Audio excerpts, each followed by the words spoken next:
Hey guys, this is Miko here. I'm back with a PTR video. This is going to be an updated IGVG guide. I think IGVG is still going to have a place in the meta no matter what on the PTR because VG is so important to melee's getting value due to its lockdown ability, and IG really synergizes with it well, and this is going to be an updated guide on that build. I don't have all the best gear, but I'm going to go through the perks and some trees and what you're going to be looking for this. So in terms of like what you want on your tree, I think this is a pretty standard tree that people will generally go for on this build for IG. The Ice Storm I think is a little bit more variable than it used to be, but it is noteworthy that it is predicted that a lot of people are going to be stacking Elemental Aversion on the PTR, and Ice Spike is reduced by Elemental Aversion. Stow is Ice Pylon, so is Ice Storm, so the damage that you're going to do with these abilities will be significantly less. I think your two decisions are between Ice Storm and Ice Pylon. If there are a significant amount of ranged people, I think both of them can get a decent amount of value. Ice Storm is something that you can kind of throw on fire staffs and make them panic, make them lose their stam, kind of lock them in place, and then set other people up for kills. I think it's a very solid game plan. And then Ice Pylon would just be a way to get ult charge very, very fast. I think this build is a little bit better with Ice Storm than Ice Pylon. It also sets up for Void Gauntlet abilities, because if someone has a dot on them, then and you hit them with an orb, then that orb is going to slow. And that slow will help your bruisers, whoever melees are on the people that you're chasing, catch up to them and help them secure a final blow. So that's what I would run in terms of a Ice Gauntlet trade typically. Energizing Critical is also interesting, but otherwise this is like a pretty standard. A few of these perks are swappable. I'd say this is basically what you want. Ultimate Chill is not something you really want to go for anymore because it does not work if you swap off your Ice Gauntlet to another weapon and swap back.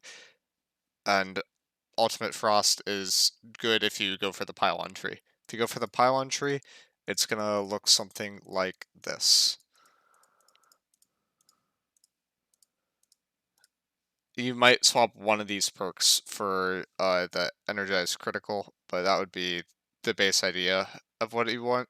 The actual Cold Reach itself is now a perk that you generally want to get, I think, for no matter what you're doing, because it will actually affect your basic attack a little bit more.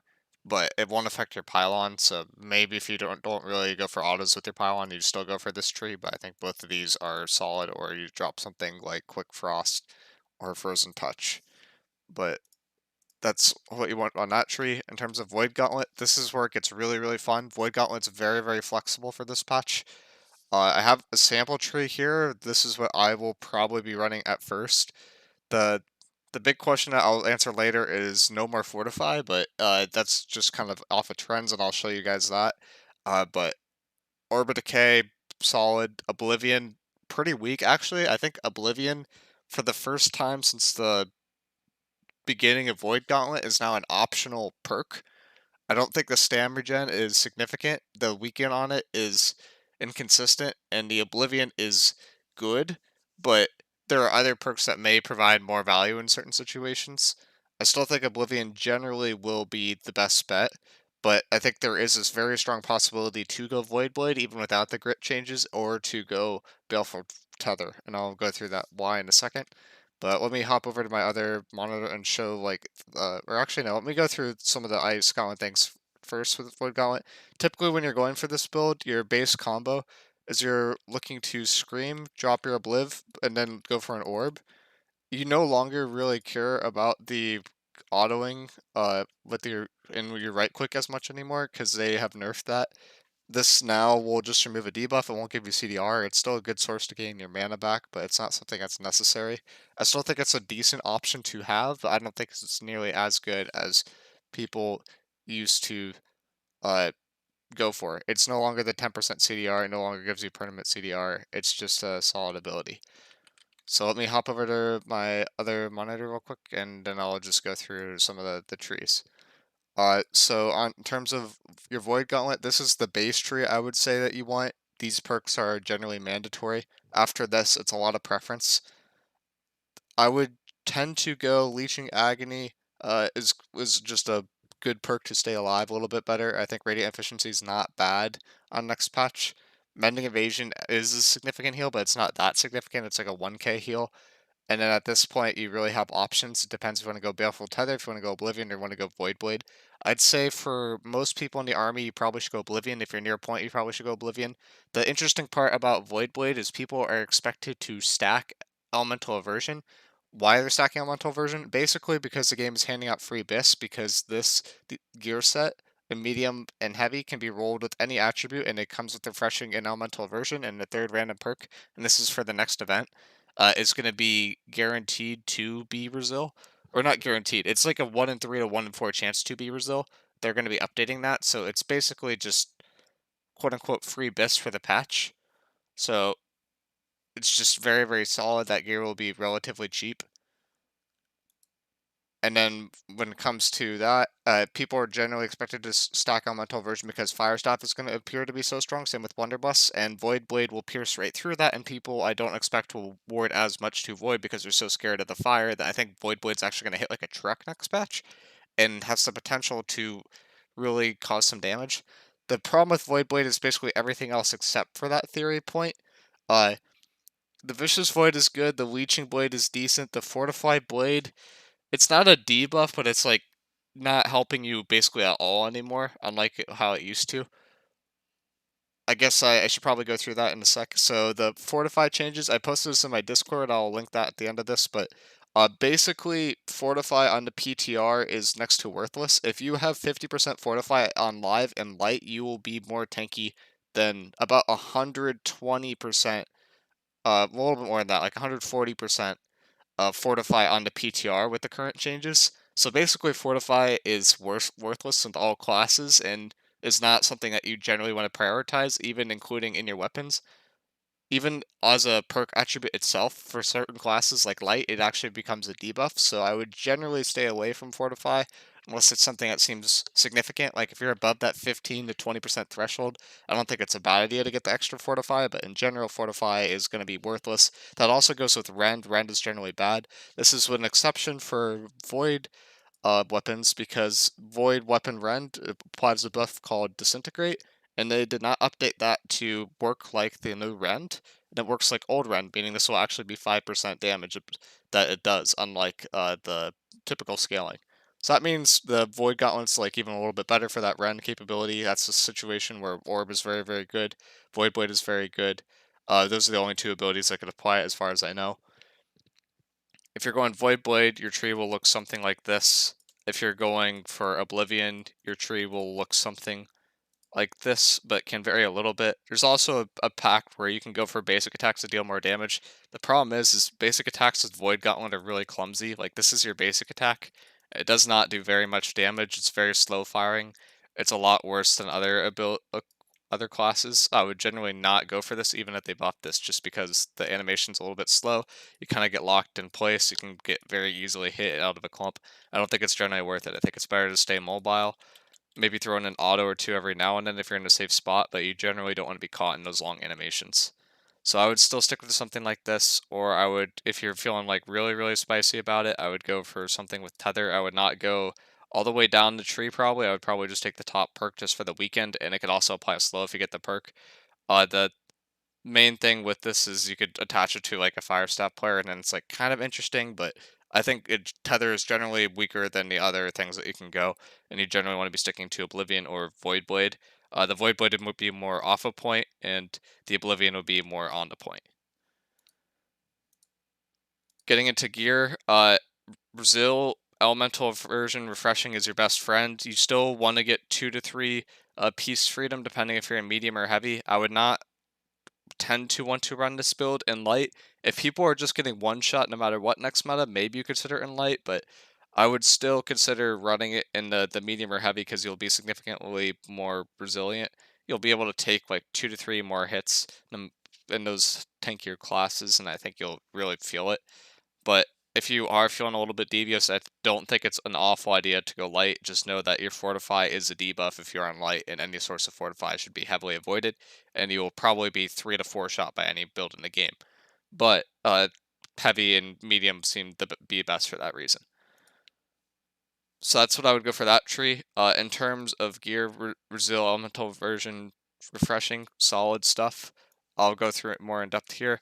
You want 5 of that. I'd say you want 5 Elemental Version because that just seems very, very solid next patch, and searching for it is a debuff. I would still go 2 to 3 freedom depending if you're in heavy or medium. I would stick to those classes with a stat split of 250 int, 50 focus, 215 con. You can go more int than this. I think it's generally better to go a little bit more con and just get the 250 int perk. Why you want the 250 int perk? Because it's going to increase the duration of your void gauntlet dots that disintegrate, which is doing a lot for you next patch, because that's the thing that did not get changed, and that will basically allow your util to last longer. It won't make your oblivion last longer, but it will make all the util that comes off of your abilities last a little bit longer. So I would stick to that. And when it comes to what you want on your jewelry, on your amulet, health slash stam, I still think is solid. I don't think the slash is as mandatory. It could be a fire, it could be a thrust, but you want it to probably be to something that the elemental aversion is not affecting. Like if you're stacking elemental aversion, you don't really need as much fire resist, right? So like, why would you put fire in here when you can put like a slash? I think you want to balance that out a little bit and not just go all in on elemental resistance if it's me. I still think stam recovery is very, very solid, but there are like some options here that you could play with. The shirking, debilitating cleanse, and medium is like somewhat interesting, but I don't think it's that worth it next patch, even with the changes. I'd still stick to the stam. It seems solid. In terms on ring, keen, invig, hearty, or leeching. So basically, champions ring is this. The leeching you can get from it's a little bit harder to get, but it's possible to find this, and it feels pretty good. This would be a medium setup, and heavy, I would run a hardy. The hardy in medium setup where you got extra dodges because of the obliv, I don't think is as viable as it used to be, so I would tend to avoid going for that, but it's still not bad if you have it. Under earring, this is going to be a little bit weirder, but I think you want refreshing toast, mana toast, because I think your HP is going to be going down so much that you probably want the extra. Regenerating is like another option for here that might be okay. I think both of those seem solid on paper. And then purifying toast, I would say, is good because it will get rid of the smolder stacks, or at least has a chance to, and those are going to be the real killer next patch, I think, on paper. I already talked about this a little bit. VG, Keen, Scream, and the last perk, kind of a preference, choose from this list. There are a couple others that I could have missed on here, but basically just util perks is what you want. If your Void Blade attunement is what you want, Chain is not bad, but it's not as good in my opinion as the current patch, because you won't be going eat an auto for max CDR anymore. You will probably just be kind of like running around and playing more passive, really playing and choosing what clumps that you go into in your downtime. Maybe on your Ice Gauntlet with a pylon out so you can get more refreshing procs so you can get faster CDR, but probably just going to be on Void Gauntlet going for autos, so this is probably still okay. Ice Gauntlet, refreshing move, just solid. Deadly Frost, another thing that's solid. You probably want Deadly Frost and Unending Thaw next patch. I think that Unending Thaw is good for hitting the people off a point, and I expect that there's going to be more carry potential off a point, so it's going to be good to slow those people down, help your bruisers catch up to them, land those heavies, root them in place. And then the last slot I think is preference between enchanted, ruineous, and attunement. And then on your perk slot, I'd say bile or vines. I tend to think that a vine synergizes better with IGVG in general, but it might be a weird circumstance next patch where bile's a little bit better than vines, strictly because the debuffs that you gain from the vines are not worth the buffs that or the debuffs that you're applying to the enemy team. By that I mean when you look at actual brutal vines, you actually don't do that much. You imply a rend. That rend is not going to be very good next patch because it's effectively the opposite of fortify, and it's not going to effectively do that much. The enfeeble actually is really good, but everything else is not really worth it. So that means resilient vines, rending vines are kind of off the table. So then at that point you're like, well, leeching vines is like what you have, but it's just, is that really worth the slot? It's like I don't think so. It's not awful, but it just doesn't seem great. So at that point, I'm probably thinking, okay, let's just go bile, play for the utility. You have 250 int. What 250 int does is it makes your bile last 11 seconds instead of 8 seconds, so it makes it a lot better. And I think it just makes more sense to go for that in general. There are multiple kinds of biles that are good. I think the best one is generally the crippling bile, but the healing bile is also a solid choice that you can go for, which is called what do you call it? The brutal bile bomb. So that's also a decent option as well. Those are the main things with IGVG. The playstyle is going to be like pretty similar to old IGVG patch where you just got literally blown up if anything touched you. In that patch, people went 300 con and light because they were just trying to live as hard as possible. That strategy is still not an awful idea, but I don't think 300 con is worth it anymore because they have basically took away that entire util from the IGVG. 250 con is a threshold that's interesting and then drop your focus, but I think it's a little bit better to stack your refreshing a little bit and then go for that 250 int for that more util style. EU likes to get to this 300 int. I don't think it really does that much personally, and I'd rather play for the CDR in this class. It's the more cooldowns you cast, the more support you'll be able to output, basically. And you won't have access to as much natural support now, or like natural CDR. So I think you have to be more willing to go for that. It is also noteworthy that every time you hit an auto, you will get 5% CDR. If you crit, then you'll get an extra CDR. So that makes it so Voidblade's going to be able to get CDR a lot faster than any other build at this weapon. So there's another case for you to like maybe consider Voidblade, but just be wary that the Fortify is not very good. If you have 10% Fortify, it's effectively not going to do anything based off tests I've done in medium. And heavy, it's like a 3% effective Fortify. It's generally not worth it.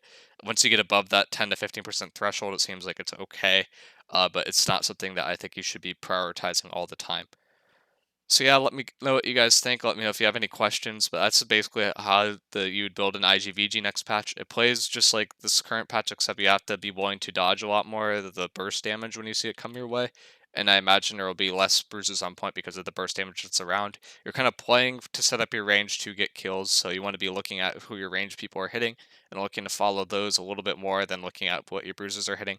That being said, your range people should be hitting what you're setting up, and you should be able to hit very easily what your bruisers are setting up. So kind of it's like a big chain that works off of bruisers still, I think.